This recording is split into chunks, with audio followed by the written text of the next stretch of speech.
So following the spirit means different things to each one of us, and that's really the conversation we're going to start, and we'll see where the spirit takes us.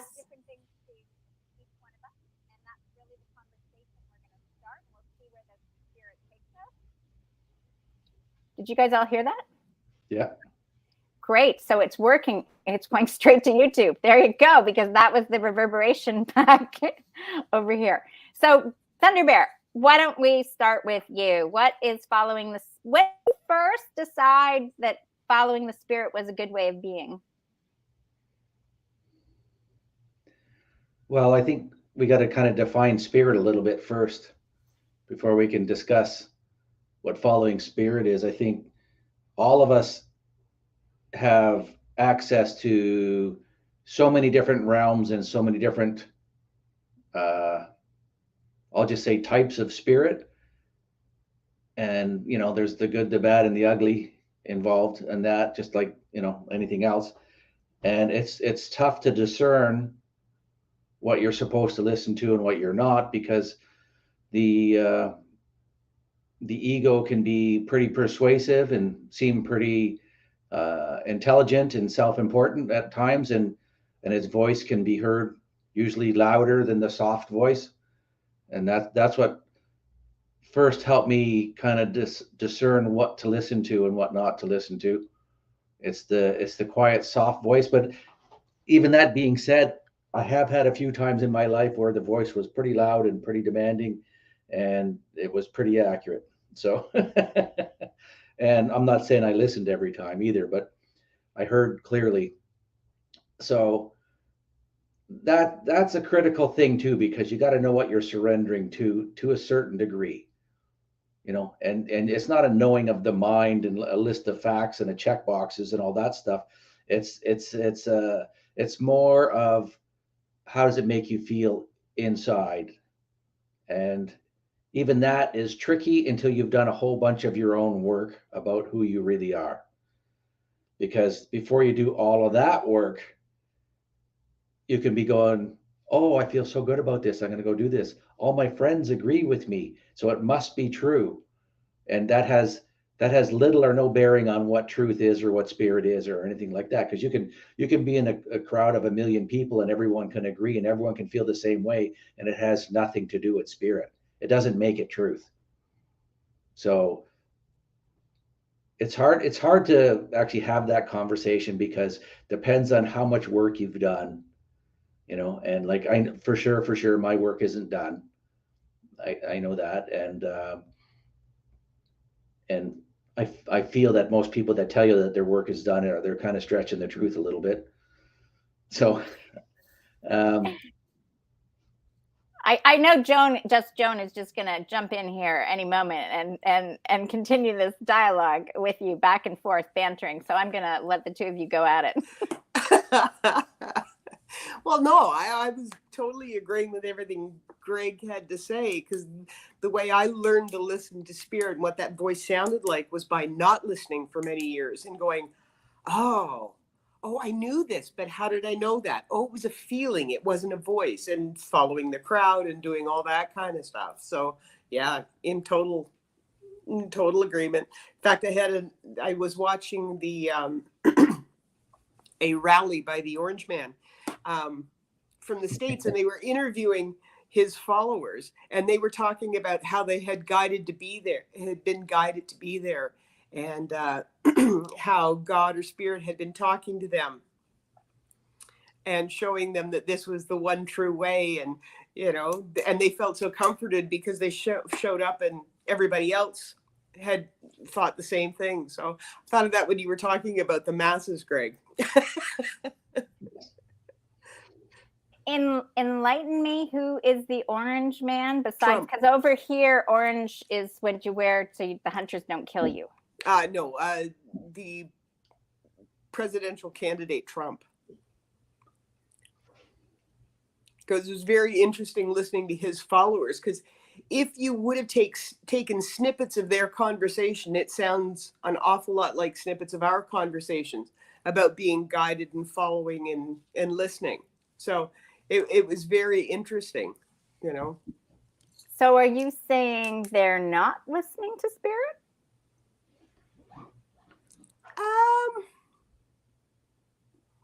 It's not for me to judge whether people are listening or not listening, but sometimes I question that when it comes out with other type of rhetoric that would kind of seem to go against the loving spirit that I know. So Yeah, I think that's a big one, right? Is discernment or judgment, because it's a sense of, I feel like that's the only time that I can trust it in what I'm feeling in my body. So it might look really good, it might sound really good, but there's just this going on inside me. And that the first time that ever happened distinctly for me was when my my ex said, like, basically, it's me or God. And I got, when I sort of did my regular tune in, and at that point I was saying whatever voice I heard sort of on the right side seemed to be the one that was leading me all the time to the right decision. And the left one was always kind of like, jabbing. So I was like, no, that's not. Yet the right one saying, yeah, pick him. And I was like, my stomach felt so sick. and I tuned in later on again, got the same thing. And, the third time, the same thing. And I thought, I got to reach out to somebody. So I reached out to a trusted friend in Regina. And I said, we need to sort of tune in together. And when we did that, it was like that whole energy just left the building. And it was really clear in my body. Like, there's only one choice. And then that's when I started to pay attention to what I felt in my body versus what I heard. White Warrior. Listening to spirit. I think I had a similar path as Joan, as I kind of learned to listen by not listening. And I remember years ago sort of deciding I am going to set my life according to spirit. I'm going to, make my life choices and follow according to, spirit. But then what does that sound like? How do I know? Right. And my starting point was, I used to go back and I used to tell people, go back and remember a time where you made the wrong choice. That choice was not the right one for you. Because we can look back years later and go, yeah, that's where I went wrong right there when I made that choice. And go back and relive it and remember what it felt like in your body. Remember how you felt just before you made the wrong choice for you. And that was the beginning of how I learned to listen to spirit, because I can go back and we all can, and we can remember what spirit was nudging at us right before we didn't listen. and so that was sort of how I started to train myself to listen to what spirit sounds like to me. And for me, spirit is spirit is me. It's the part of me that, my higher self is another word I would call spirit, or it's the part of me. I believe that we are spirit. I am spirit. We all are spirit, and that I chose to come into embodiment, into this life, and live this life for a reason. My spirit chose to come here for a reason, or for an experience, or whatever it is I chose to come here for. And so that part of me knows exactly why I'm here, and knows exactly what sort of the path of least resistance for me is. So then if I'm listening to that part of me that knows exactly what I came here to experience and what I came here to live and do, and I believe also that part of me is connected to all of creation. So it has way more information at its disposal than my conscious self does. So it makes sense to me to listen to that higher self part of me, that spirit that knows why I'm here and also knows everything else. And so then it becomes a question of this. So I make that choice. Okay, I'm listening to spirit, but how do I know when it's spirit talking and not something else? And for me, I started with all of the times I didn't listen and what it felt like, because I believe, for me anyway, spirit is a feeling. I believe the language of spirit is feeling. And so if I'm feeling something in my body, that's usually spirit. But then you got to learn to differentiate, that feeling. What does spirit feel like for me? And I used to play games after I did enough of the not listening. I used to play games about asking a question or having a choice in front of me and getting a feeling, and then I purposefully choose the opposite just to see what would happen. I would play these games of like not listening and seeing what would happen, and then I did enough of that. Then I don't need to do that anymore. I'm good. And the other thing I want to say about following spirit or listening to spirit is it's never or hardly ever like you listen to spirit and you win the lottery, or you listen to spirit and you discover enlightenment, or Right. It's never like you listen to spirit and it's like boom, everything's perfect now. It's like you're listening to spirit and you go get a pack of gum. You listen to spirit, you just and sometimes you find what the payoff is, and sometimes you don't. Sometimes it can just be avoiding a wrong path, and you'll never know when you did that because just nothing happens. This one time I was building a porch. I was up way up north in the fly-in reserve, and there's no hardware store. So I was building this porch from wood that I'd gotten from taking down a building. So it was all recycled wood that had already been used, and they're all different lengths, and it's all over the place. And I remember this feeling. A spirit was telling me, use this one next, and I didn't. I just kept building, and then I got way to the end, and I couldn't finish the build because I didn't have any pieces that were the right length enough anymore. And if I would have, so I had to backtrack and take a whole bunch of wood out and reuse it. And if I had listened to spirit when it said use this one next, that wouldn't have happened. So oftentimes it's just little things, but these little things add up and they point you in the right direction. But that's what listening to spirit is for me. It's getting to know that little voice inside and what that sounds like. And I agree with Greg. It's usually a soft voice. It's very subtle, and so you have to slow yourself down to be able to hear. And then it's usually little things. It's not big aha moments more than not. It's just little guidance in the right direction all the time. Spirit's talking to you all the time. So that's my story. And you're sticking with it. Sticking to it. I still go the opposite direction once in a while just for fun.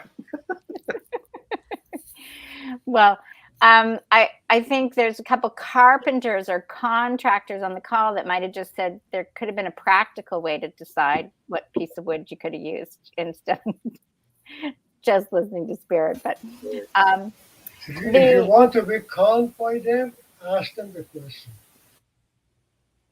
Sorry, Maz, repeat that.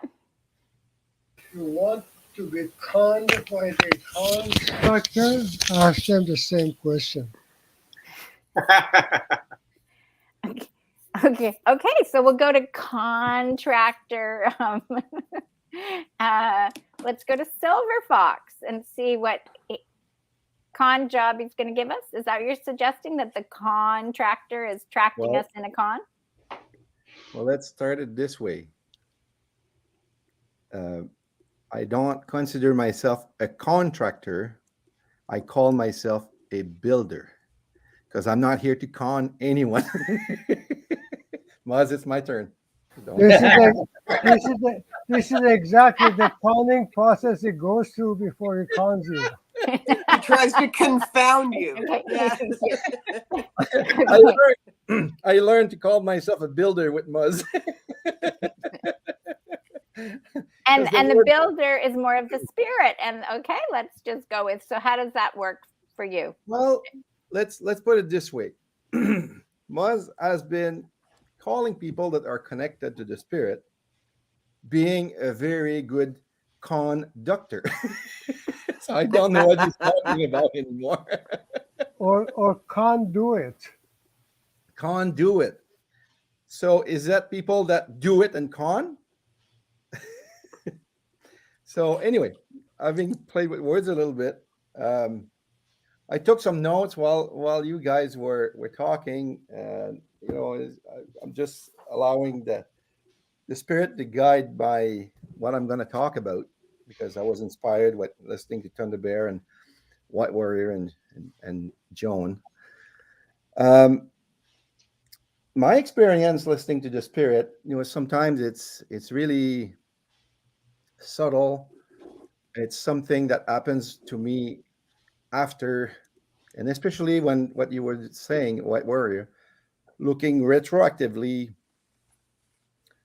at what you experienced and trying to look at the situation and say, how could I have done differently to avoid going the wrong way? Right. And this is a technique I learned by putting in practice the 7 habits of highly effective people, which is about being proactive, which is about begin with the end in mind of any project or things that you're communicating, and prioritize things, put first things first. What is priority? And then think win-win. And then first seek to understand, then to be understood. And that part I have to improve myself, because wisdom won't come in a hurry. And if someone brings a subject that you don't agree with, or that hits your strings, and you want to start asking questions and say, no, this is beliefs, and you want to contradict whatever you hear, if you cannot hold in that moment to first seek to understand, then to be understood, really is to inquire more, to hear. Many times people just want to be here. They want to be heard, right? So if you cannot hold back what is contradictory to your belief systems or your perception, you really need to inquire. And many times it's just a matter to take the time and don't allow that ego to get in the way and interfere with the process. So that habit is something that I have been working on, and it's really difficult to put in practice. It's really challenging. But when you don't see where it is actually playing with you, from allowing this communication, this wisdom coming from the spirit, and giving you a chance to retroactively look at the situation and even come back later. You don't need to answer right away, but allowing yourself to answer, yeah, this is very interesting. It gives me something to think about. I really need to think about this. So you don't involve the ego from interfering with the wisdom that can come through you as being a good conduit for the spirit. Does that make sense? Right? So I'm going to say no. Well, I'm trying to process. So you asked, did it make sense? And I'm going to say no. So now I'm seeking to I'm seeking to comprehend, because for me, getting out of, like, making a plan, Yeah. I find is, in my experience, is limiting the experience of what I'm guided to do. Mhm. So when I've said many times, if I've, where I am in my life and what's gone on over the last decade was never on a vision board, was never on a plan. It's dealing live. It was literally surrendering to what I felt and how I felt, where to turn right and where to turn left. Mhm. And so that's my experience. Does it make sense to everybody else? And I'm just the odd woman out here. Yeah. Okay. So this is where trying to explain it right now is not the proper timing for me. I need to work on it, right? That's what this is saying to me. So I'm putting things before they have the time to become crystallized in the way I explain it. So this is the habit I need to work on. That is the 7 habits of highly effective people. And- Yeah, exactly. Right? And I still put them in practice as much as I can to improve my own behavior and to be able to listen to the spirit, right? And bring that wisdom.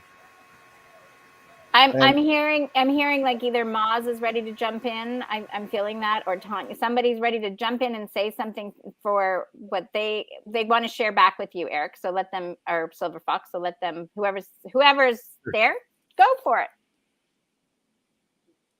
Okay, it'll be me. I was nodding because I could appreciate what you were saying, even though it's not my experience of in that way, I suppose. Which is why I was nodding. I could understand what you were saying. I listening to everyone else talking, I can take a little bit from everyone and say, yes, I've had that experience. Yes, this is how I've felt in all of those experiences that you've talked about. I find for me, I remember and I recall as a child kind of having this more clearer feeling of an awareness of yes and no, for myself, not for anyone else, but just for myself. Yes, this feels right. This does not feel right. And I do recognize turning that off because it was, again, it was ego. It was for me, it felt like a self-preservation thing because I had no idea of how to, at that time, how to navigate the world at large. I guess that's how it felt. In the hindsight, like sitting here now, it was not for my best good. It was an experience that I've gone through, and I appreciate what I've learned from it. Because it gets me to this point now where I feel and I can recognize now much more effortlessly, much more freely when it is a yes for me and when it is an emotional, physical body feeling response for me. So I really value that, even though that time period in my life was quite uncomfortable and quite restricting of myself. Now it's just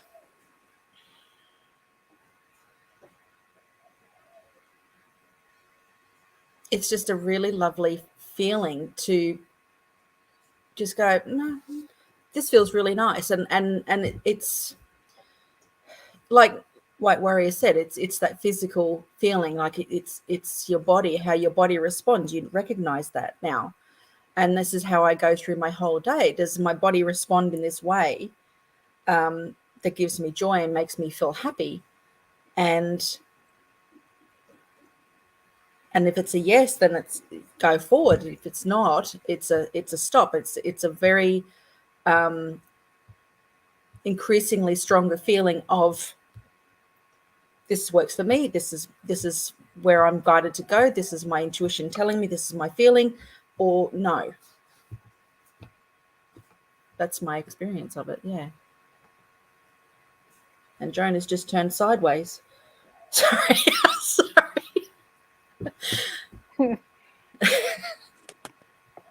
That's sometimes what happens when we don't follow. We go sideways. No. This is why you should not listen to the con instructors, because they con you to say whatever you say. Well, in let's just go with since you've been saying the most cons words, Maz, what are you conning us on? I normally don't con, I mesmerize.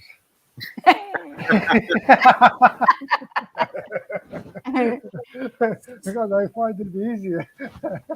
Because it goes along with the seeker model. Somehow, what happened to someone sleeping? Okay, now it's okay. Sorry. Anyway, So, as a seeker, Maz, have you been seeking spirit, or do you feel like you've encountered spirit and you're still seeking a deeper level of spirit? And then Thunder Bear is going to be orchestrating the rest of this feedback. I can see it now. sure. Well, to to describe my understanding of this conversation is this. I lived a life and I grew up in an environment that everything was 2 plus 2 equals 4. It was very, very physical, material environment. And when people talk about the spirit or anything else, like calling or spirit or intuition, I could understand intuition, but nothing else. Okay? Something is there that but spirit or calling, especially calling, I say, who is calling? I don't hear anything. So, but then in life, in actual life experience, I came to experience stuff that forced me to accept there's a lot more than just material world, whatever it is. We can call it the spirit or put another label name on it. I kind of call it being, energy, whatever has created us. And I can give you, describe my experience. This was actual physical experience that I went through. I went for a swimming in an ocean, actually Caspian Sea, and I happened to be far away from shore by miles. And the weather turned on me and I could not physically see the shore. And I'm thinking, is this my end? Something told me, no, you are not done yet.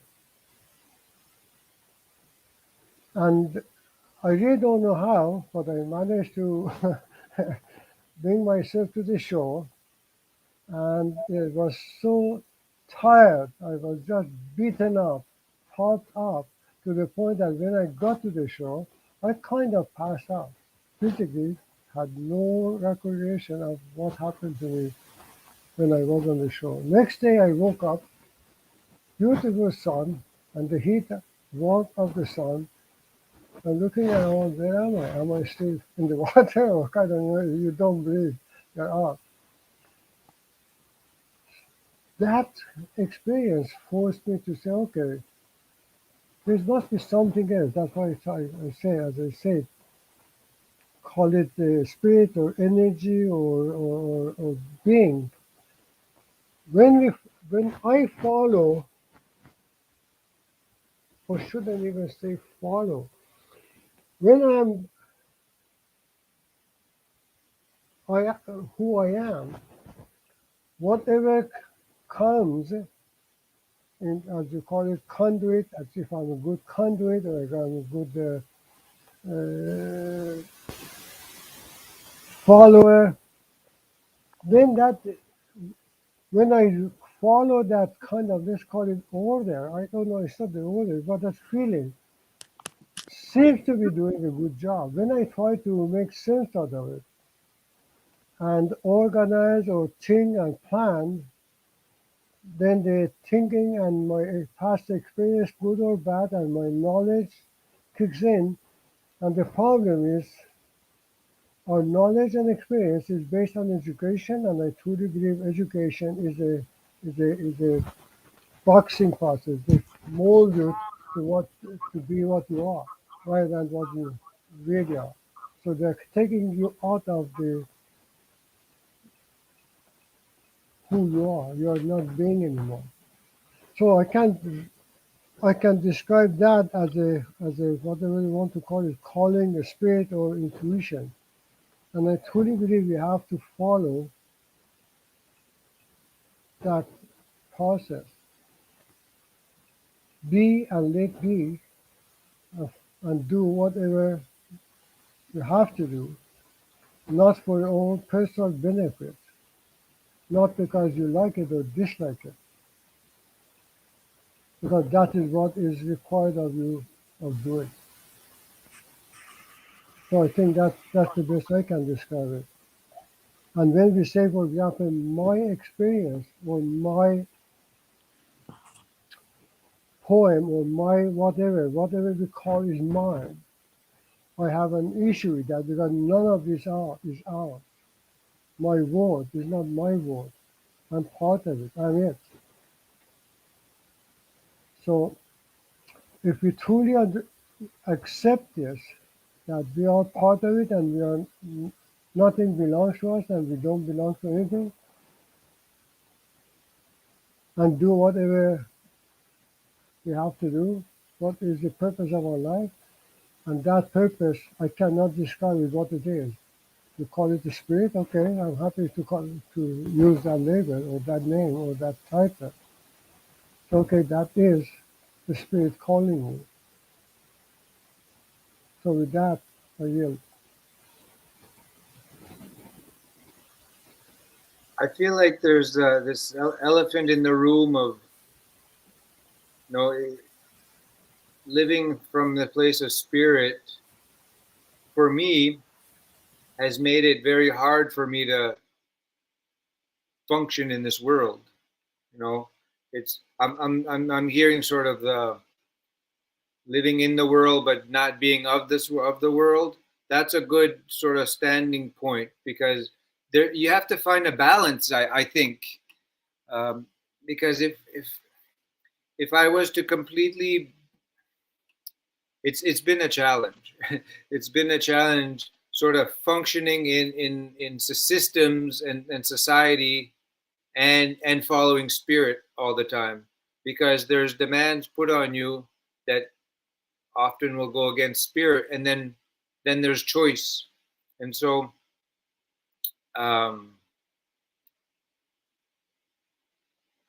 that's a challenge that I've lived with, and I find probably most people will go through when they're, you know, on their journey or beginning the journey of following spirit, and still ingrained in a society or a system that isn't spirit led.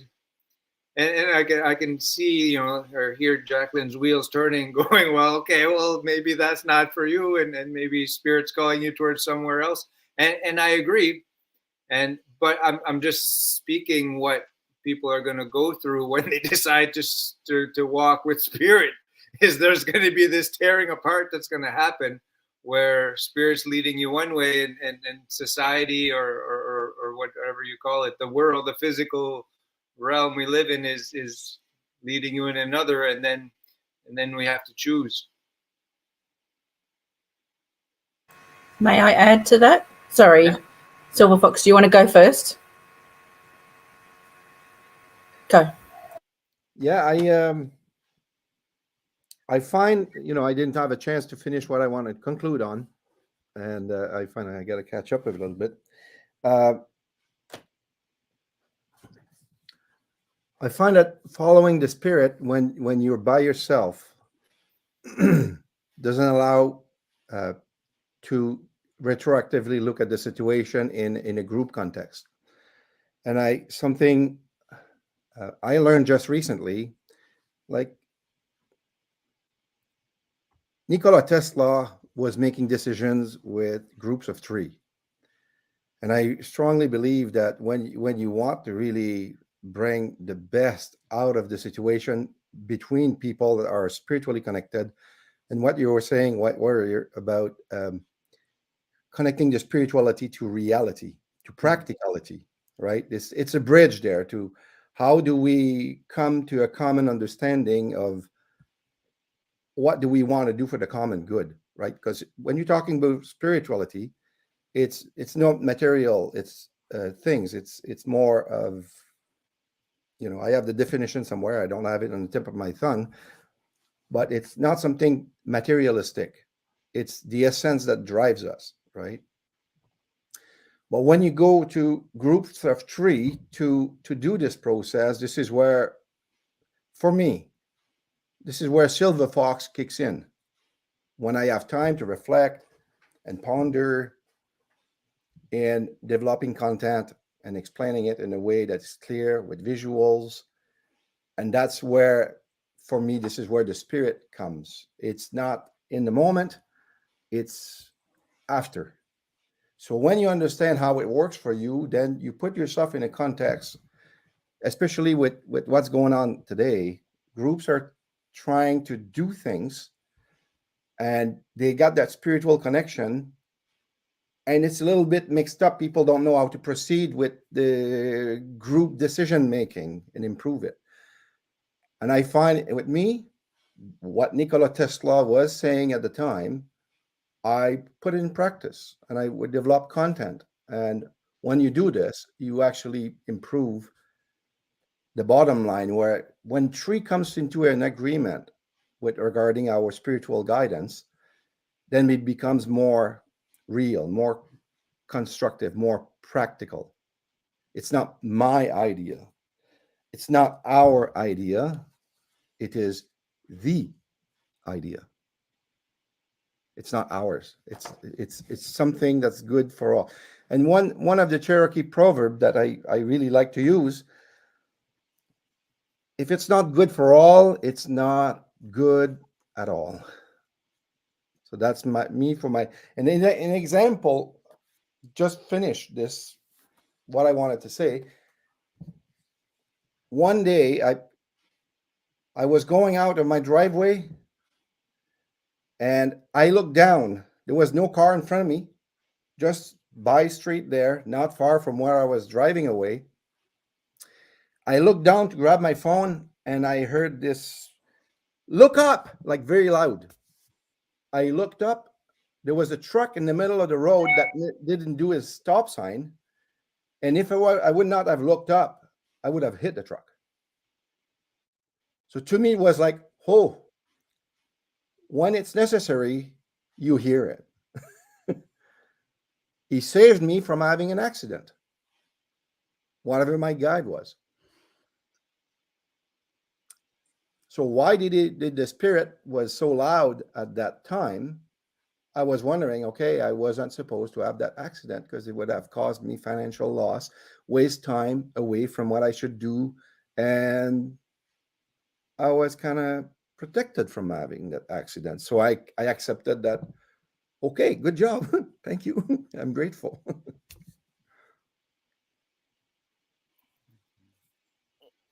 I feel like when you just shared, Silver Fox, about being protected from the accident, and Maz sharing like that something said, like he said, "Is it over?" And he's like, "No."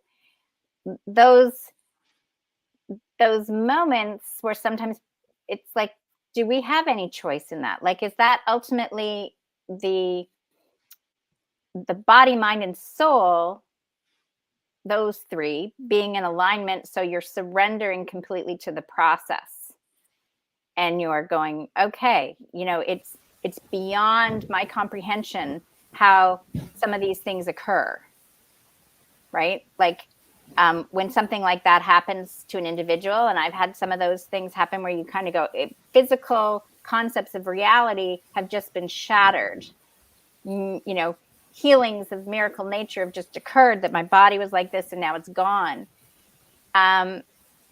That is this experience for me. That's just the experience of what I'm experiencing. And then I have to stop making it mean something, which I've been a creature of making it mean for most of my life, because I needed that justification and rationalization to make sense of it. And now I just go, crap, I have no idea.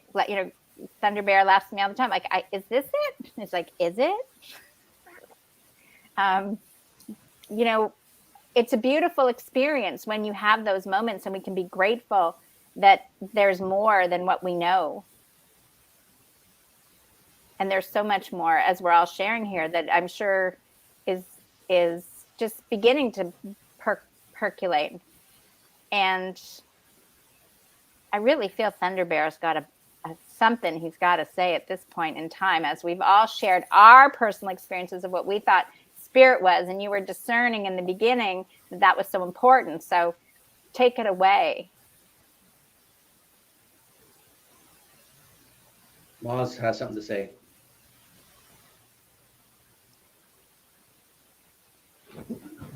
Well, what I wanted to say is this: when you ask about if you have a choice, in my experience, yes, you have a choice. Because even, for example, when I shared my experience in relation to that thing in the middle of ocean, my question was, is this my time? And was saying no. So the next thing is, what do I have to do? So that's a question. And what came to my mind, however it came, was keep doing what you have been doing. Keep saying, don't worry about the destination. Don't worry about too many things. Just go. So I thought to raise it. So there was a question that needed to be answered, at least for me, and the answer was keep doing, keep going, don't give in. Thanks.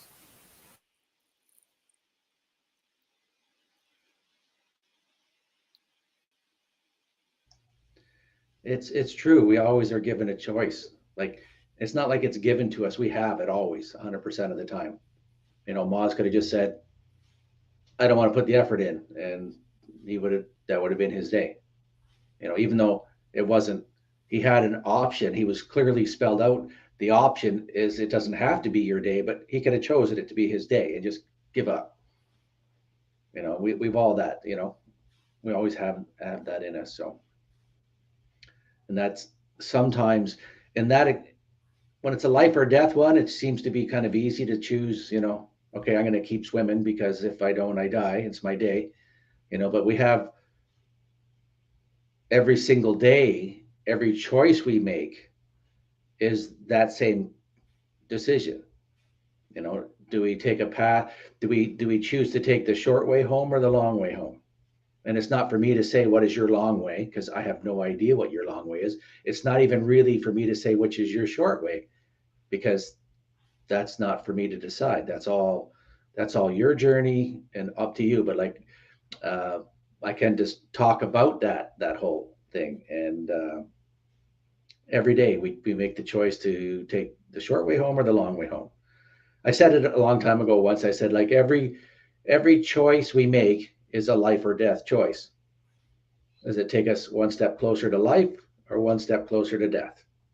And it was a little over dramatic, but it made the point, because if we had enough awareness that we could make every choice that stepped in the right direction, oh my God, life would be, you know, it would be perhaps quite different than what we're experiencing right now. You know, and I think, I don't know if that's ever fully going to be possible, but I think with all the changes and stuff that are going on now, I think like the education that Moz was talking about, I think if we have a society where the kids are allowed to stay open and taught how to stay open and taught, you know, and left room how to stay open, that we would be living in a really, really different place than we are now, right?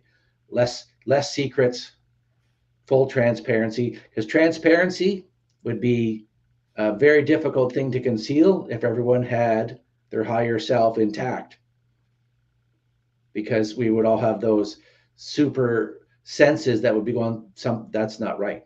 I feel something's not right with that. And we'd all be getting that at the same time. And so for, like, let's just say a politician to get up there and just start lying his face off, everyone would be going like, end to him, next. And it wouldn't be able to exist. You know, there would be no room for secret deals with, you know, corporations. All of that stuff would go away. And I think that's kind of what we're seeing. All of that is crumbling in our world right now. And as more people have come more to the, whatever their terms of spirit is. And I like what Silver Fox was saying too, because like we all have difference. Like, you know, some people can react with spirit right in the moment, and some people need a few minutes, and it's all perfect. There's not a right way or a wrong way, you know, and everyone has to figure out whatever their way is, right? And some people are really good with their words and really articulate, and some aren't. But it doesn't mean what they're saying is any less valuable. And in the world today, it's like I watched a couple of doctors talking about what's happening with the medical profession, and it was like super eye-opening, because what they're training doctors to do is just do everything from a checkbox, and so that they're really not involved anymore. And that's what our education system as a whole is turned into, is everything is check boxes, so that the real spirit or who you are is not needed for you to have a profession. And that's about to crumble too, because there are it was just neat watching these doctors talk on a YouTube clip, and it was just fascinating about how we got to this place. And the one guy was a doctor that he grew up having his own opinion and all that sort of stuff, right? And two of his kids now are trained doctors that are taught the new way, and he said it is very different from how he is trained. And you know, with the whole scenario that we've been living with for the last 2 years, the kids kept saying to him, "Are you sure your sources are good? Are you sure it's this? Are you sure it's that?" And walking him through it. And you know, and he was quite sure with his information and all that sort of stuff. But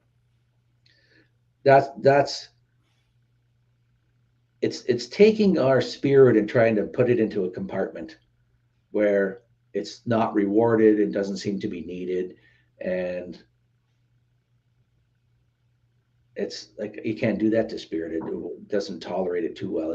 It's like any wild creature. When you put a lasso around a wild horse's neck, the first thing it wants to do is freak out and run away. And that, when the average person feels their spirit doing that, it scares them. Did you hear my dog? Right on cue. Your dog was right on cue. Okay. And it scares them, and then they run back to what they've always been used to, which is the cubicle again. And we need to, like, I'll stop saying we, and I'll talk about me, as that in those moments is where I really need to just be brave and just go do whatever.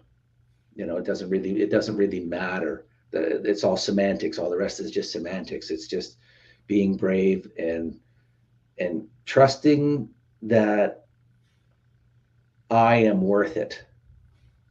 I am deserved of freedom. I am deserved of my spirit to know what freedom feels like.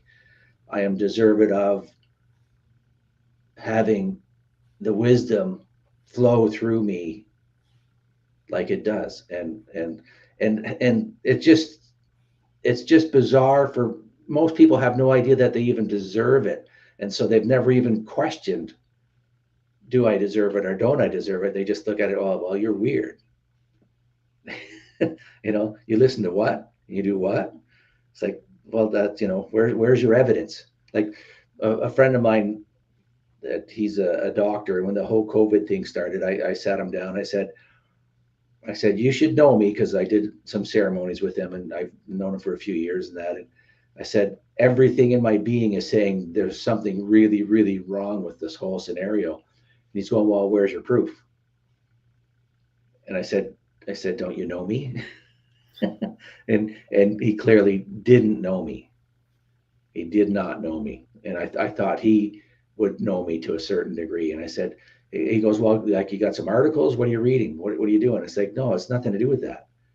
It's 100% nothing to do with the facts that you're being fed, that you can find, and all that stuff.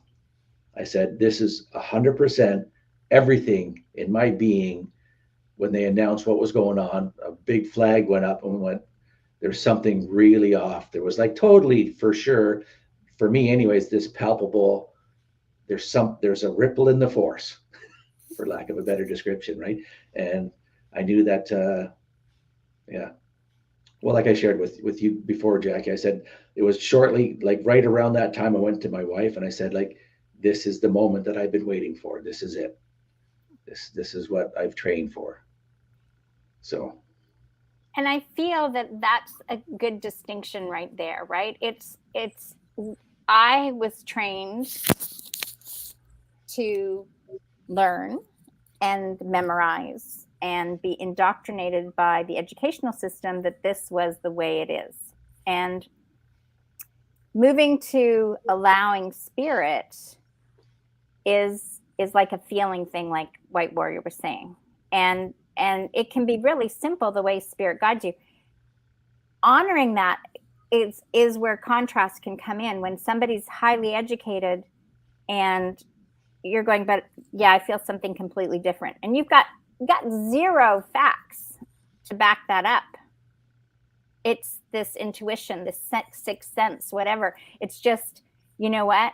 And to me, that's the gift, because when I'm at the point now in my life where everybody I know can be going one way, and if I feel guided to go in the opposite direction, I'll go. That's how much faith I have in what I feel that comes through me for my personal experience.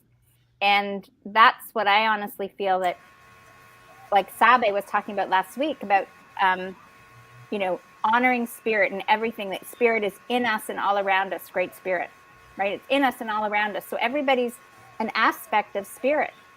It's like the sun rays are coming, and everyone is a ray of sunshine, right? So it's like it's coming down and it's sparking, and is the fire rising within each other. And I totally feel that that's what's going on. It's that kind of friction of when you're trying to rub two sticks to get the fire going, or letting it flame more. I think somebody's unmuted that's got fuzz. And the experience of that, allowing that fire to grow, is a personal perspective, right? It's like we've talked about, we're all sitting around the fire and we all see the fire differently. And that's okay that we see it and experience it differently, because we're all different. We're all unique. And when you were talking about Thunder Bear, within the medical community, I had a conversation today with someone in the judicial community and in the legal community. And when you're sort of out of line in the legal context, the Law Society likes to say that their label is you're mentally incapacitated.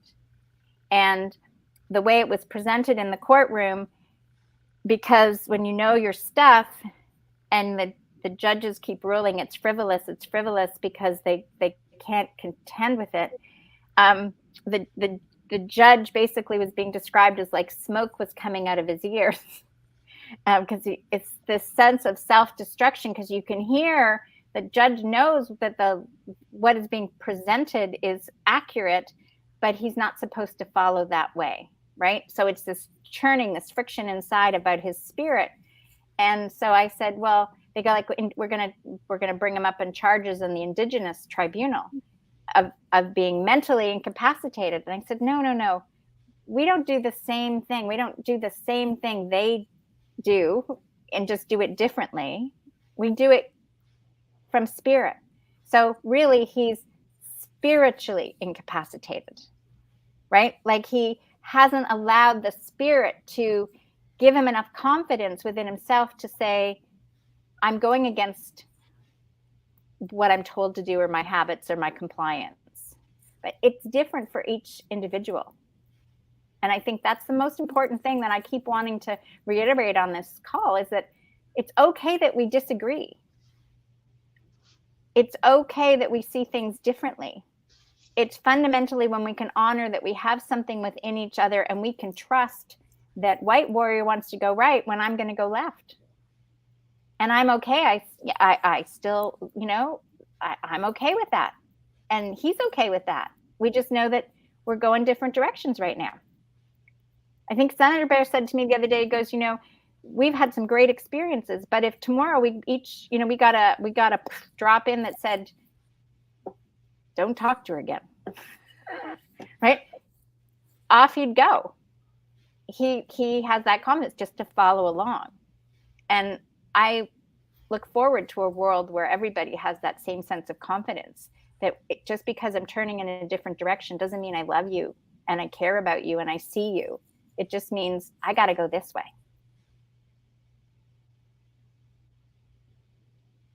May I? I was listening to what Thunder Bear was saying, and what came to mind when you're talking about the horses is like, when you're trying to train horses, it's like breaking their spirit. That's how it used to be referred. You're breaking their spirit, and that's how it feels like. What came to mind about people is that our spirit is not meant to be confined and boxed into a little neat container, and that is essentially what it has felt like, is that your spirit's being broken so that you can be confined into that. However, it's because we've been taught to do these things or behave these ways, or this is how the government or society or whoever has taught us that this is the way that we should behave, and this is what you need to do, and this is for your best interest. That what I'm noticing from my side of the world here and with people that I talk to is that it's very confronting to even step outside of that box and consider there's something more than that as Jacqueline was saying, is that every person, you can still have your own perspective and your own experiences in your life, and yet we all flow together and we're all one. And it seems to be a concept that people are trying to grasp, or that now that there's this whole everything that is going on in the world, this transformation, this awakening, whatever you want to call it, it's a little bit, Jacqueline and I have talked about this, where it's a little bit like David and Goliath. I've had this feeling of my own where stepping into this is my intuition, this is what I'm guided, and feeling like I'm going against, or that I'm speaking away from the narrative that everyone's been conditioned to speak of. And it's like there is me and my singularity in myself talking against the masses and trying to explain that, so I can appreciate my perspective of the world at large, and the way that people are coming at things is my compassion is there, because I can see where there's this desire for, there's this awareness, and their intuition is, and they're recognizing that something is happening. There's more growth. There is a desire for, and there's a want for more.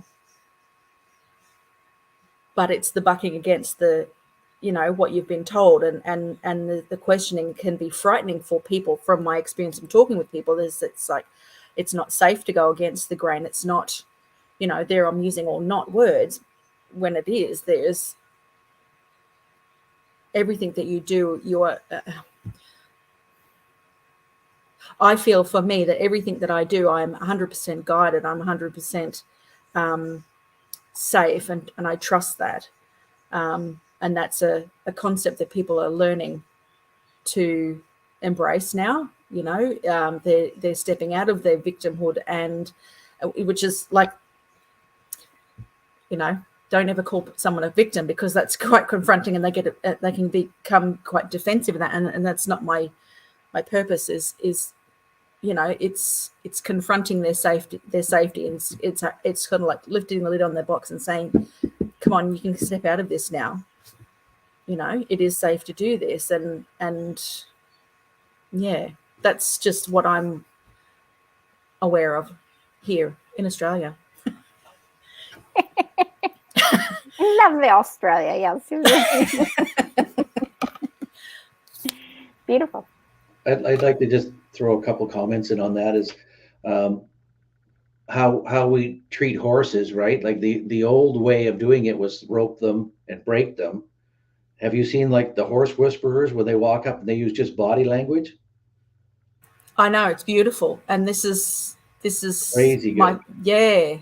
And I And think, but this is sorry for cutting you off. This is where I feel that this is a natural flow of things where there is that beautiful connection of spirit between the horse and the person, you know, and that's the way that we've allowed to fall away from and become, you know, disconnected from that, yes. you know. Yeah. When I think when we first start down the spiritual journey, we're playing the old tape where we want to rope people in and drag them with us because we think we're so smart. We've got some, you know, we've discovered something, and it's like, oh my God, you got to live this, you got to see this. So we get our lasso out, we throw it around their neck, and we try to drag them in, and they go, oh, what do you just get away from me? Like you're just doing this, like you're annoying, and you're going, oh, you clearly don't know anything, right? And it can be just like the horse whisperers, I think, is kind of what we're being called to do, where we live in such a humble way. You know how they do with the horses is horses are herd creatures, and so are humans for the most part. There's for sure some people that like to be alone, but like we're all sort of herd animals. So how they do it with the horses is they just don't look at them and they keep turning their back to them, and the horses want to see their eyes eventually because that's how they judge to know you. And I'm not saying we got to turn our back on humanity, but it's just a very more subtle way of doing it without having to try to do anything for them. You know, and I try to explain that to people about like we're not, you know, we can't save anyone, and people look at me like, oh my God, you're the Antichrist. It's like, no, you can't, because unless I want to be saved and I come up and I ask you for advice, the only response we have is to just be quiet, not to try to correct them, not try to fix them, not to try to point them in the right direction. Just smile and be with them and love them for exactly where they want to be in that moment. Because without that, they'll feel it in their spirit. And then they will ask you one day, or they won't ask you one day. It's not, you know, and we didn't fail no matter which one of those outcomes we have. It's not a fail or a pass. It's just their path. And you stick into your path, because soon as we start, you know, dropping hints, you know, leaving books, you know, sending like perfect memes, you know, and that's all good for entertainment, and that's all a lot of fun for laughs and stuff like that, and all that sort of relationship type stuff. But at the end, for really making a meaningful impact on the rest of the world, I'm not interested in that.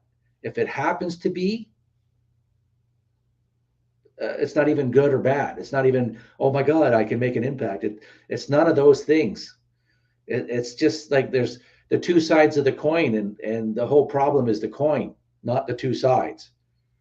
You know, like it's either I got to be helping, I got to do this, I got to do that, blah blah, all that stuff, and it's like you're still playing with the coin, and that's what gets us stuck is the coin. Not saying money is an issue and that sort of thing, but like just as a metaphor, and that's what gets us stuck. So it's like there's always a game just before the game, just before the game, and it keeps going. It's like infinite. That's how we do our work on ourselves, right? That's how I work on myself. And I was just also thinking about like we keep talking about the circle, and we're all staring at the center. So if you imagine you take that center and you zoom it out as big as your screen, and then draw another circle and put a center in it, zoom in, draw another circle, put a center in it, do you ever get to the center? No. And that's when I heard years ago, it's about like it's way more about the journey than the destination. And I thought I understood that, and it keeps evolving in my mind. And when I come up with that visual of enlarge the circle, draw another dot, enlarge that, draw another dot, enlarge that, and we're still all looking at the center, you know what? And we may never meet, and we may never reach consensus ever, but that doesn't mean that it can't be an incredible journey. Because it's not about consensus, because we're still playing with the coin then. It's not about everybody being the same, because we're still playing with the coin again. It's not about everybody agreeing, because we're still playing with the coin again. So it's like the game before we thought the game started is the real game. We got to nick. We got to get rid of that. That's still all the old training. Oh, either you're with me or you're against me. And it's like, no, stop. Well, I have a good experience to share if I can. Are you Only if done? we all agree. I'm thinking about it. I'll mute now.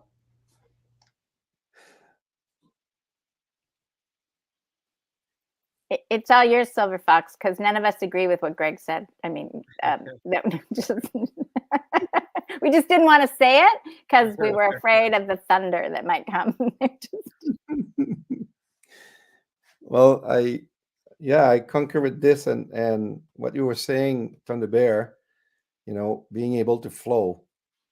And I went through the experience of not doing the pendulum at all. When I met Muzz, I was like, okay, we're gonna do this, we're gonna change this, we're gonna get on and really bring people and really offend people. Because I was seeing this crisis coming and I was in kind of a panic mode and the ego was running my show. And then I learned with Muzz, he said, Eric, just live your life. If people like it, they'll ask for more. And he called this, and Muzz is my mentor, basically. And he calls this the pull marketing strategy. You live your life in a way, and Muzz is better to talk about this subject than me. Maybe I should let him explain the pull marketing strategy. But anyway, so living by the Spirit, flowing. And I tried to do this pull marketing strategy, and it's really hard to get in when the ego is in the way. Last Sunday, I went to see Muzz. We had a meeting, and he said, and what I presented him was, he said, for the first time, Eric, since I met you, I see a flow. And that flow, it was coming from Silver Fox, the spirit that guides me. So I was able, after over a decade, to start understanding that I have to get out of the way. And that it's a challenge. It's a real challenge to do this. That's why there's a lot of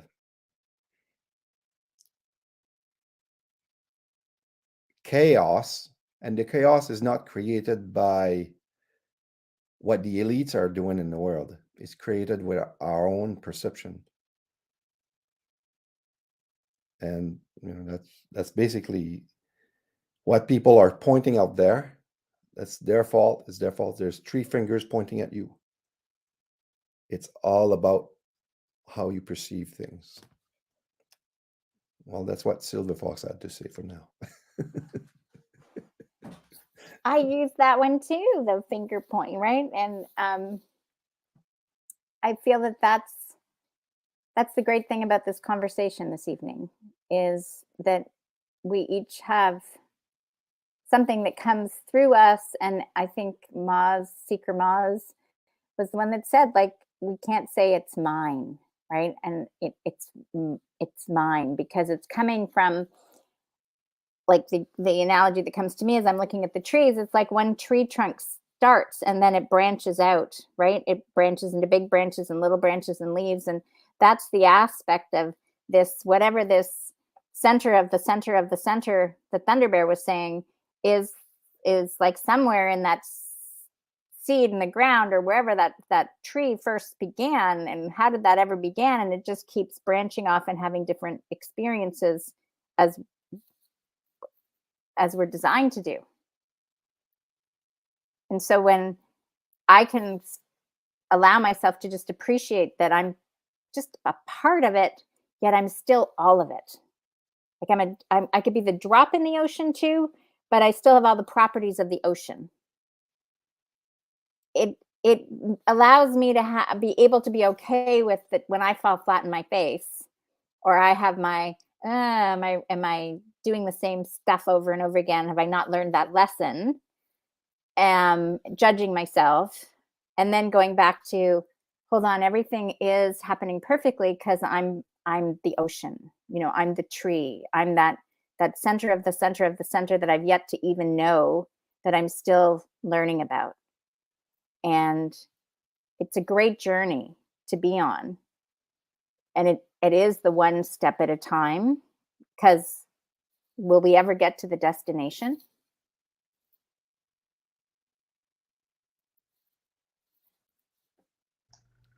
Maybe. One of the great sayings that I like to tell people, sort of when I'm following spirit and it doesn't jive with the people around me or the box that I'm operating in at that time, is that I'll say it just feels right for me. Because it's like Greg was saying, where's your data? I don't know. I don't have any data. It just feels right for me. I don't have a book, or I don't have a test that says anything. It just feels right for me. And so those words I find are magical for explaining myself when I'm acting out of spirit, which is in going against the grain, say. It just feels right for me. And that's kind of where I've often seen the difference between people that respect and honor me and people that just want me to act in a certain way. Because if you say it feels right for me and they don't accept that, well, they don't care about you. They just want you to get back in line. And if they really care about you or respect you in somewhat, then they'll honor you, that that's what feels right for you, and allow you to go in that direction. So I find those have been magical words for me in my life as I walk my journey of following spirit. There's a movie that was out that maybe the guys don't know, but the girls did know over here in North America, and it's just like, he's just not into you. Like, and that's the same idea is what you just said about it feels right to me. It might be right for you, right? But it's just not right for me, right? It's just that simple. And it's okay. It's totally okay.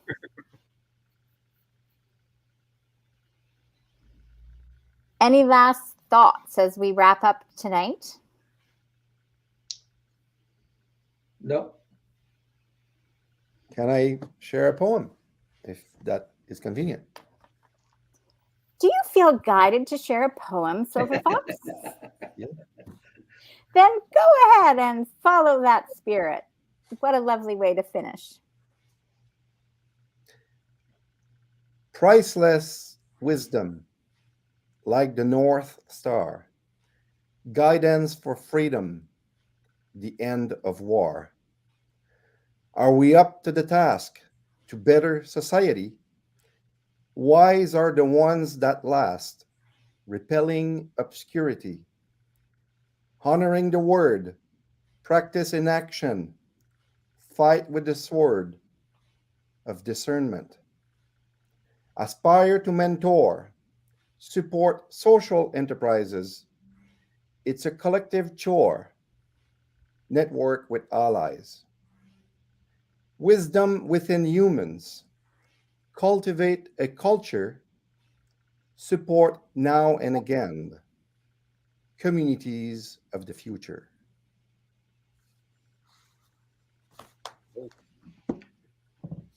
I got a really short poem I'm going to share. I used to say to people in business, I said, this is the poem. You ready? This will be quick. I said, when you're in business, you got to support the really good people, because sooner or later the assholes are out of business.